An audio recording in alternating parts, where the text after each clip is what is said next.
in the far north of Wisconsin, past the cities, past the farms, past the last stretch of highway where the cell towers still work. There is a region called the Northwoods.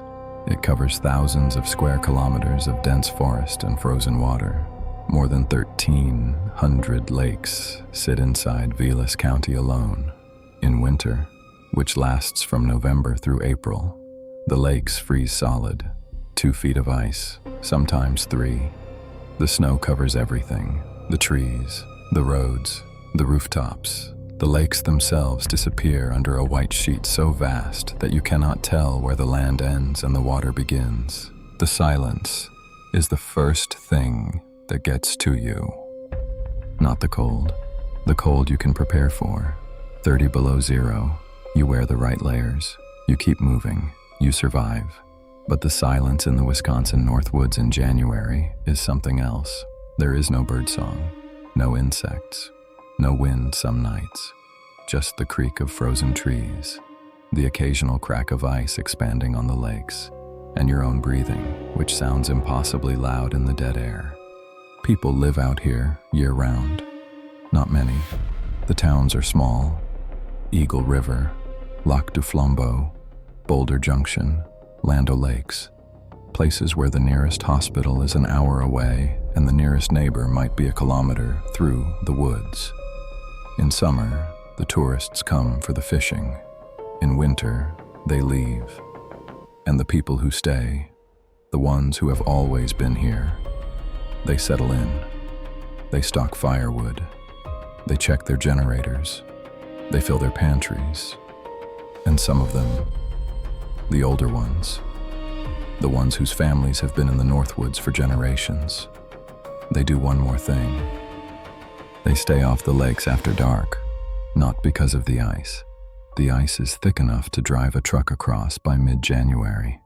Not because of the cold, not because of the wolves or the bears, which are denning by then. They stay off the lakes because of the sound.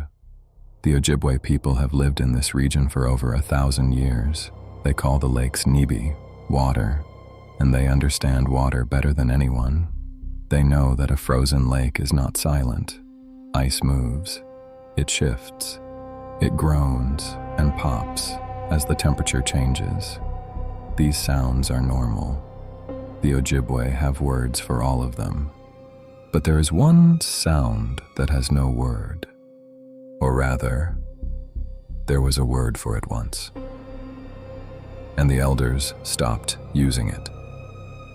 They stopped saying it out loud because they believed that naming it was the same as calling it.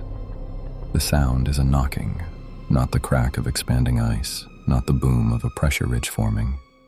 A knocking, rhythmic, deliberate. 3 strikes, then silence, then 3 more, coming from beneath the ice, from the water below, from something under 2 or 3 feet of solid ice, in water that is barely above freezing, in a lake where nothing should be alive and nothing should be moving. The oldest families in the Northwoods know the sound. They've heard it for generations. They don't talk about it with outsiders. They don't report it to anyone. They simply stay inside when the temperature drops below -20. When the lakes go quiet.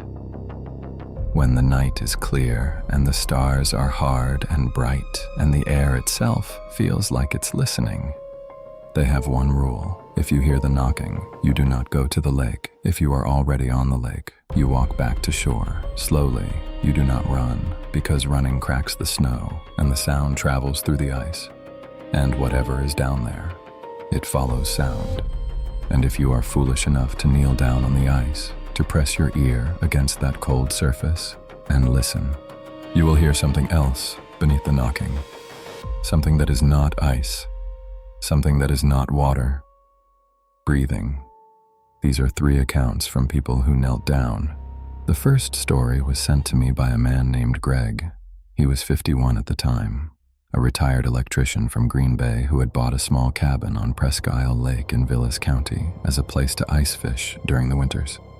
He had been coming up every January for 6 years. He knew the lake, he knew the ice, He had a permanent ice shanty set up about 300 meters from shore, near a drop-off where the walleye congregated. He would drive his truck out to the shanty in the morning, fish until late afternoon, and drive back before dark. Simple, routine. In his 7th winter, January of 2019.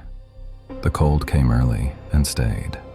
The first 2 weeks of January saw temperatures below -25 every night.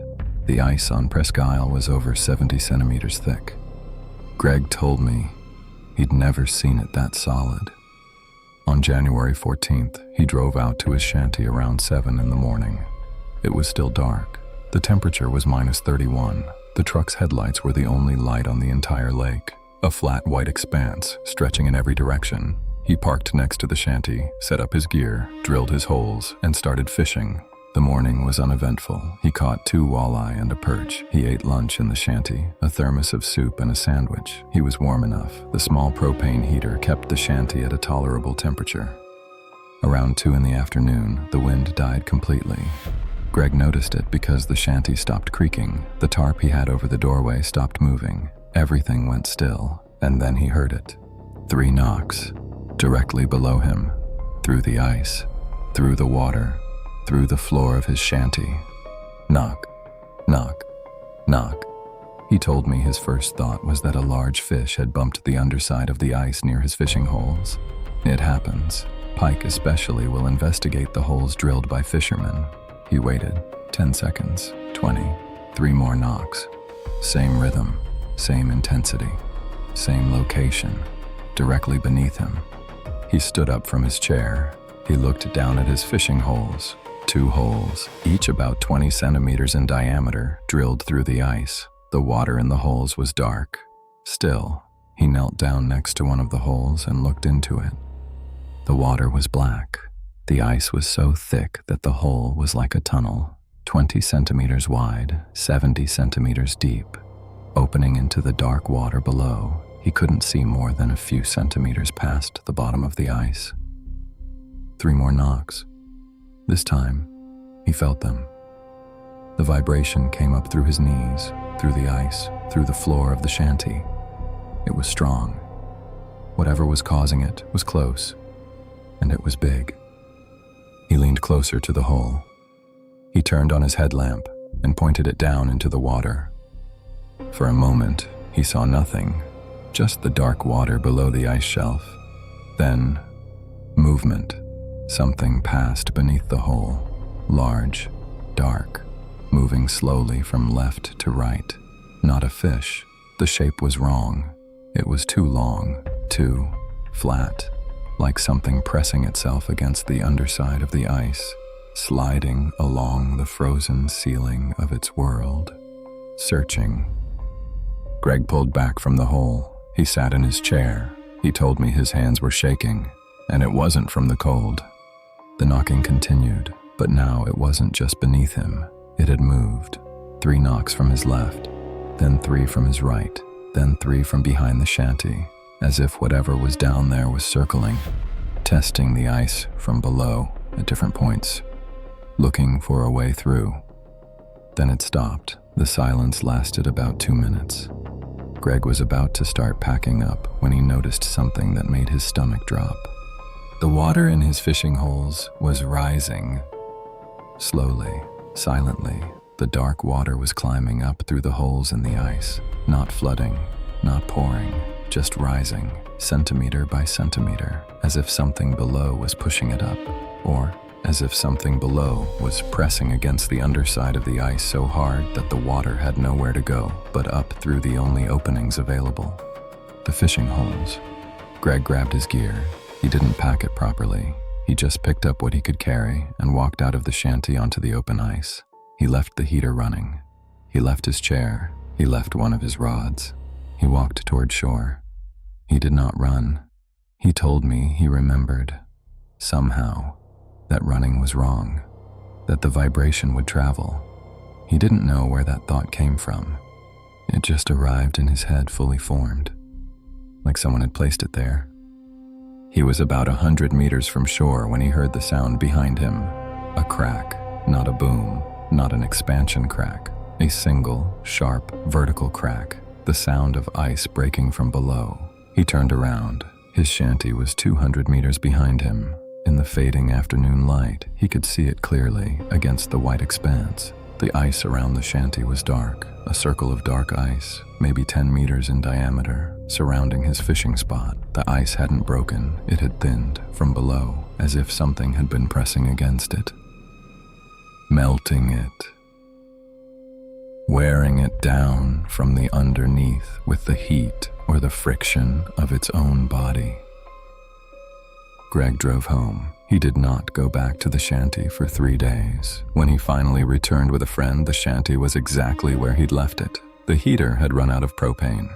His chair and rod were untouched, but the fishing holes had refrozen, and when they drilled new holes in the same spot and measured the ice thickness, it was 14 centimeters. 14 on a lake where every other spot measured over 70.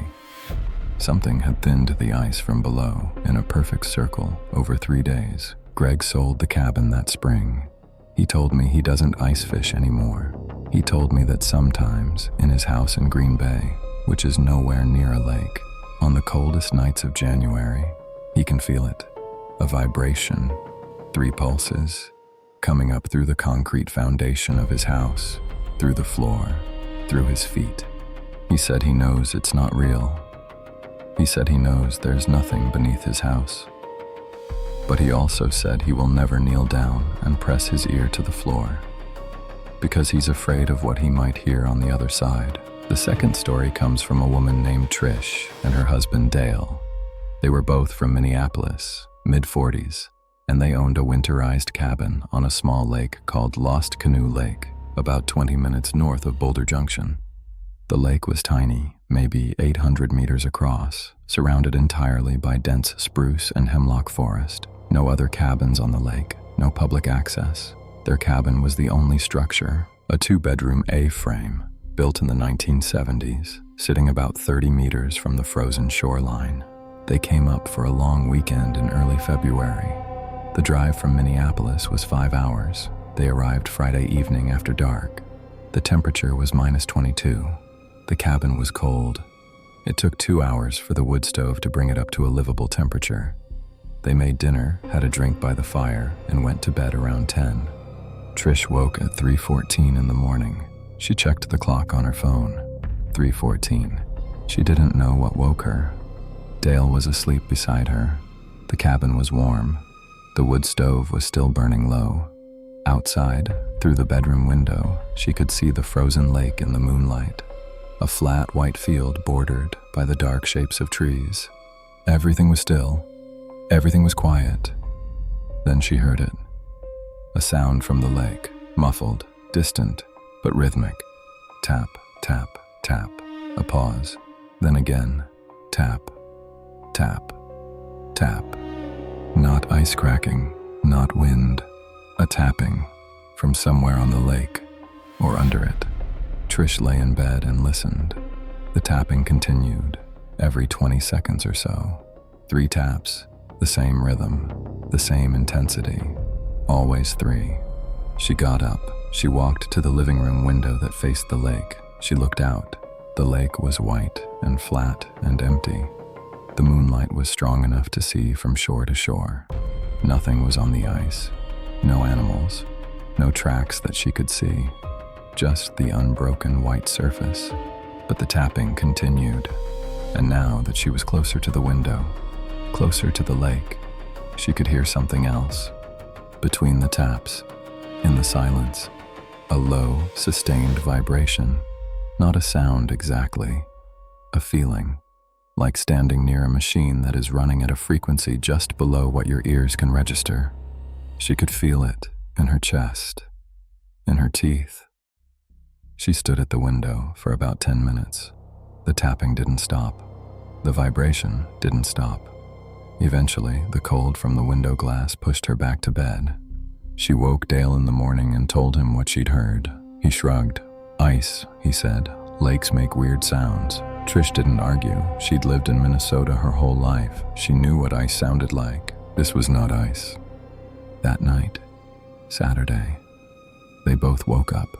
2:47 in the morning.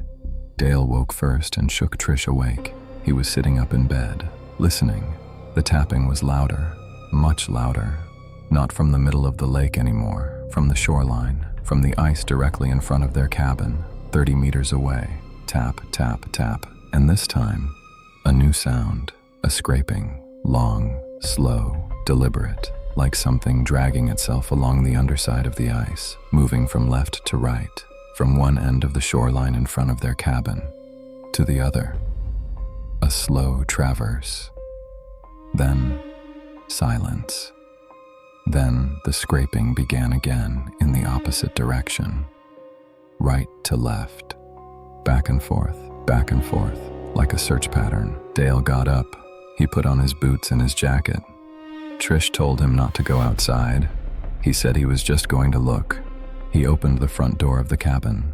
The cold hit him like a wall. -28. The air burned his lungs. He stood on the porch and looked at the lake.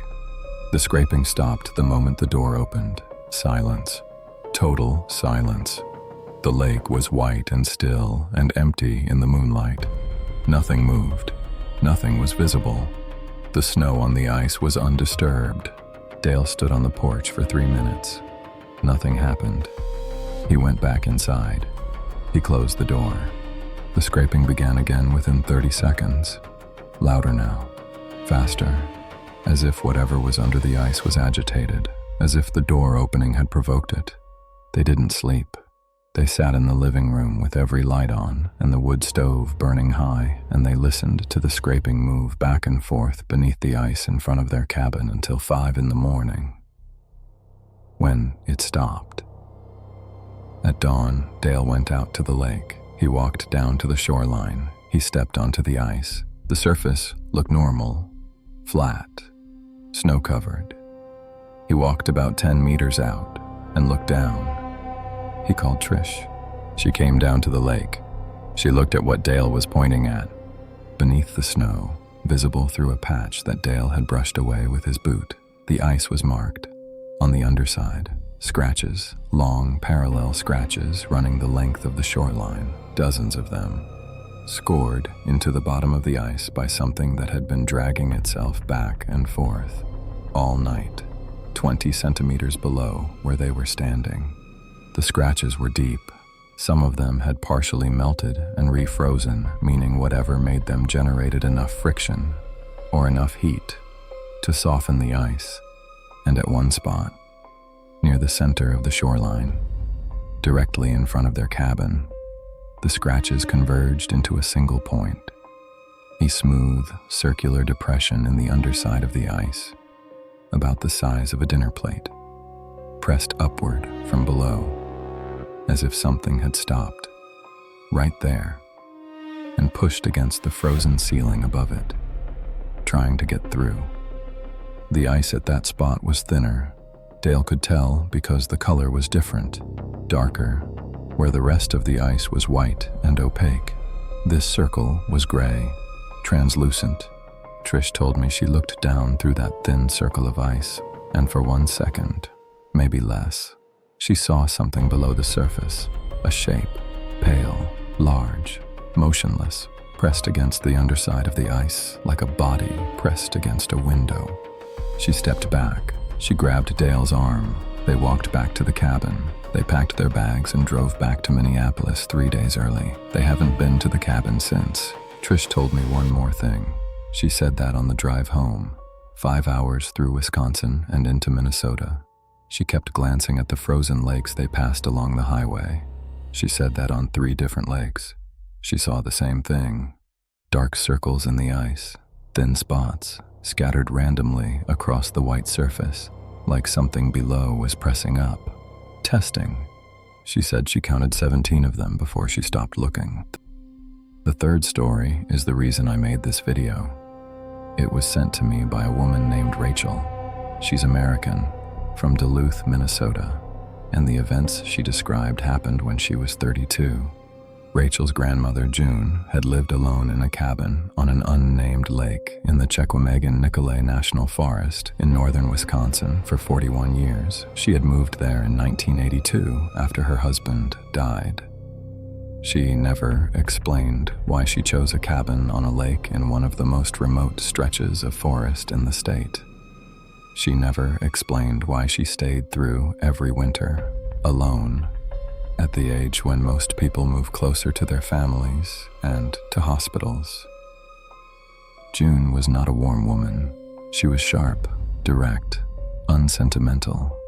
She had a routine that never changed. In the winter, she would wake before dawn, check the wood stove, make coffee, and sit at the kitchen table facing the window that looked out onto the frozen lake. She would sit there for exactly 1 hour, watching the ice, every single morning. Rachel's mother called it Mom's Lake Time and joked that the old woman was waiting for the ice to do something interesting. June died in November of 2023. She was 87. She died in her sleep, in the cabin, alone. A neighbor who checked on her once a week found her. She was buried in the small cemetery in the nearest town. Rachel drove to the cabin in January of 2024 to begin sorting through her grandmother's things. The plan was to spend a week there, box up the personal items, prepare the property for sale. The cabin was small.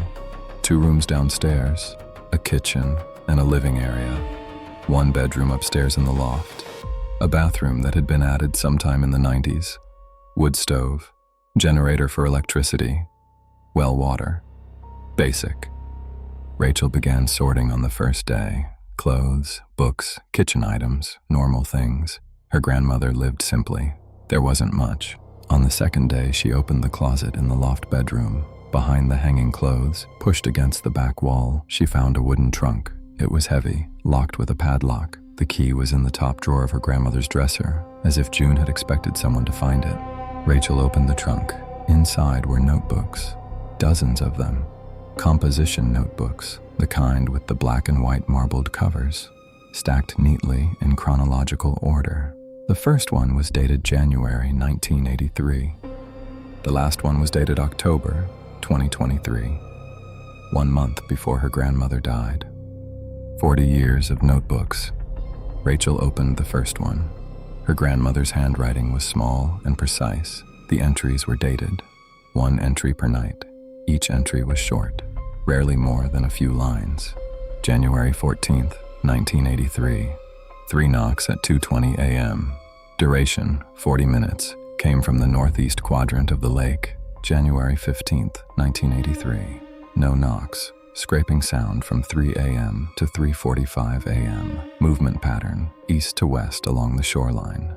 January 18th, 1983. 3 knocks at 1:55 a.m. Stronger than the 14th. Felt the vibration in the floor. The water in the kitchen faucet trembled.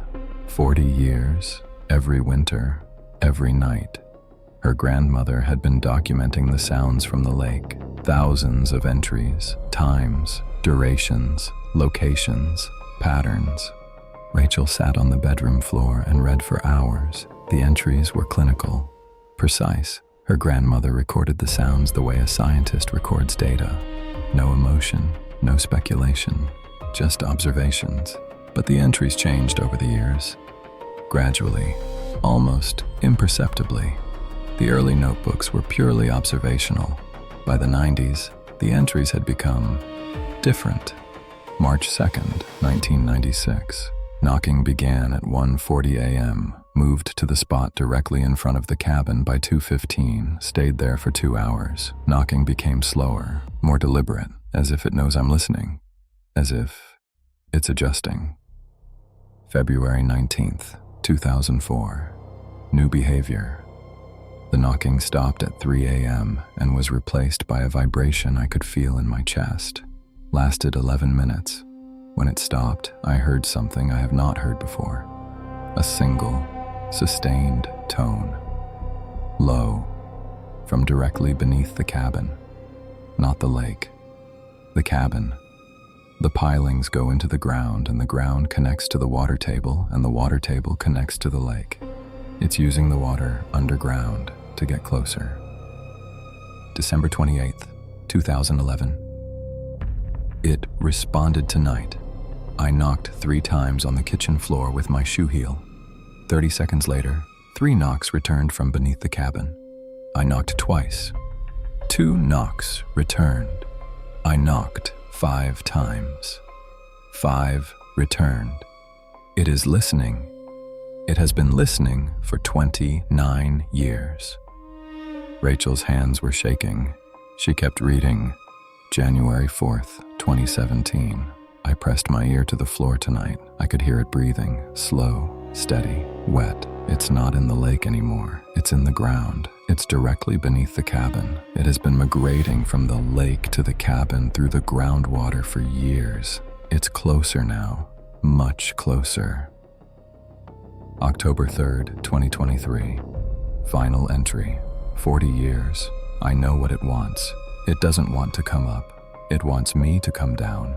It has always wanted me to come down. Every knock was an invitation. Every scrape was a hand reaching up. And every year it gets a little closer. Not because it's moving, but because I am. I'm sinking. The cabin is sinking, millimeters per year. The ground is soft near the lake. The pilings are settling. In 40 years, the cabin has dropped almost 9 centimeters. I measured. 9 centimeters closer to the water table, 9 centimeters closer to it. It's not rising. I'm falling, and I'm tired.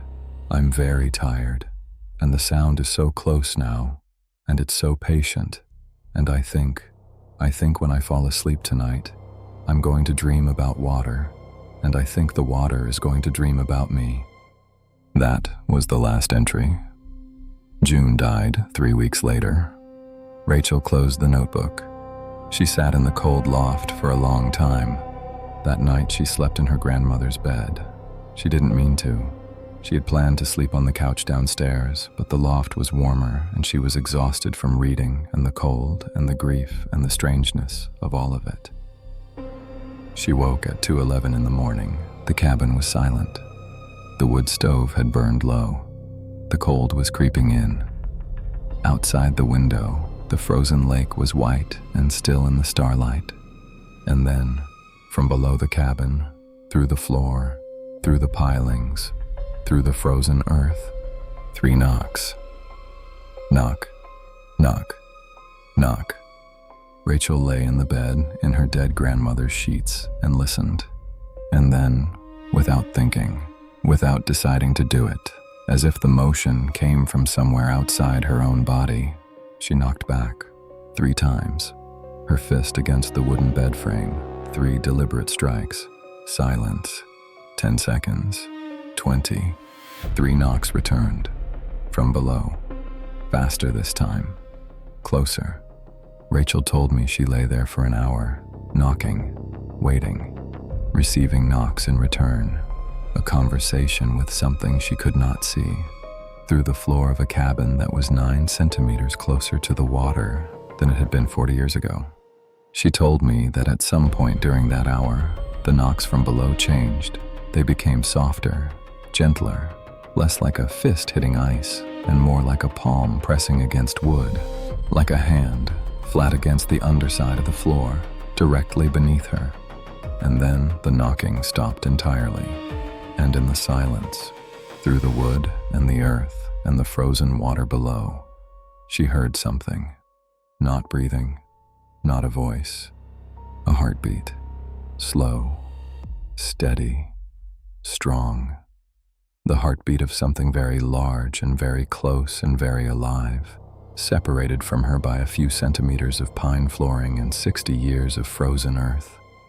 She lay in her grandmother's bed and listened to the heartbeat, and the heartbeat listened to her, and for one long, terrible moment, her own heartbeat and the heartbeat below the floor, synchronized, beat for beat, pulse for pulse, as if whatever was down there was learning the rhythm of her body, memorizing it, matching it, so that when she fell asleep, she would not be able to tell which heartbeat was hers. Rachel drove back to Duluth the next morning. She didn't finish sorting her grandmother's things. She didn't put the cabin up for sale. She told her family she needed more time. She told me 3 things. The first, she took the notebooks, all of them, 40 years of documentation. She keeps them in a storage unit in Duluth. She hasn't opened them since that night. The second, she has not been back to the cabin. It is still sitting there, on the shores of an unnamed lake, in the Chequamegon Nicolay National Forest. Empty, sinking, millimeter by millimeter, year by year. The third, she hears the heartbeat. Not every night, not in every room, but on the coldest nights of winter, when the ground is frozen solid and the water table is a sheet of ice beneath the earth. She can feel it. Through the foundation of her apartment building, through the concrete, through the frost. A slow, steady pulse, rising up through the frozen ground from somewhere far below. She told me it matches her heartbeat exactly. She told me she's afraid to check if it's leading or following. There are more than 1,300 lakes in Vilas County alone, 15,000 in all of Wisconsin. Every winter they freeze, 2 feet of ice, 3 feet, a solid white sheet stretching across the landscape. And beneath every one of them, in the dark water, in the silent cold, something waits. The Ojibwe knew. They always knew.